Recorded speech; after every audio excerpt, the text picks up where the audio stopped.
Perkenalkan, nama saya Natasha Aisyatul Firdaus, absen 29, kelas 106.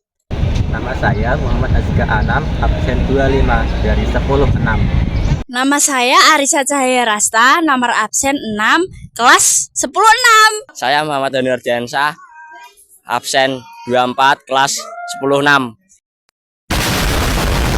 Latar belakang Kesultanan Samudra Pasai. Samudra Pasai atau Samudra Darussalam adalah kerajaan Islam pertama di Nusantara.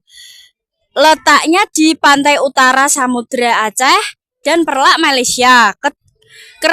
Kesultanan ini didirikan oleh Maurasilu yang bergelar Sultan Malik As-Saleh sekitar tahun 1207. Keruntuhan Kesultanan Samudra Pasai. Kerajaan Samudra Pasai memiliki pengaruh di pelabuhan-pelabuhan penting di Pidi, Perlak, dan lain-lain.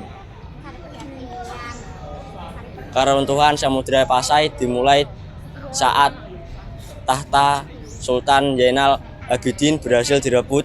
Berikut penyebab konflik keluarga, berdirinya Kesultanan Malaka diserang Portugis.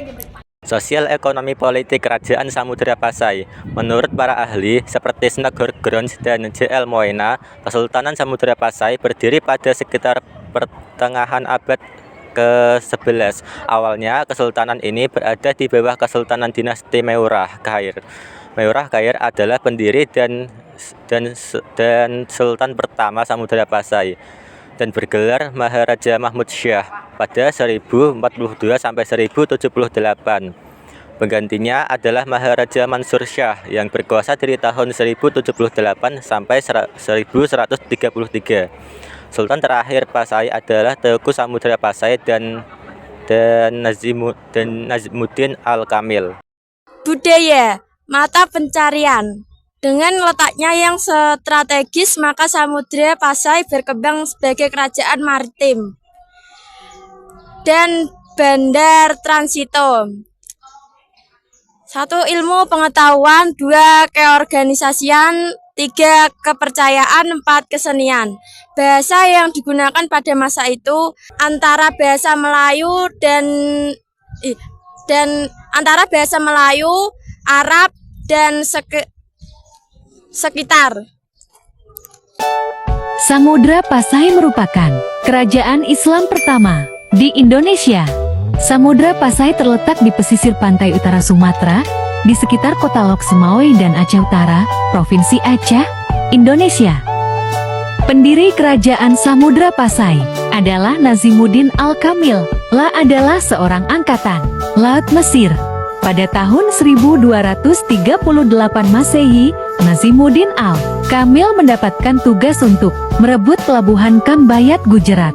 Hal ini dilakukan untuk dijadikan tempat pemasaran barang-barang perdagangan dari wilayah timur.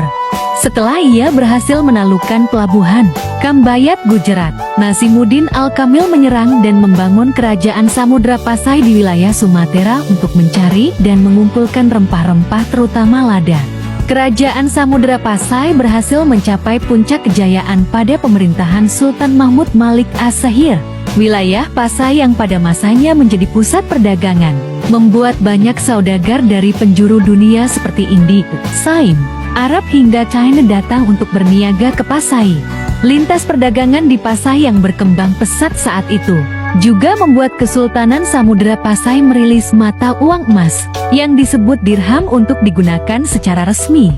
Kehidupan sosial masyarakat Samudra Pasai diatur menurut hukum Islam yang memiliki kesamaan dengan Arab dan Mesir.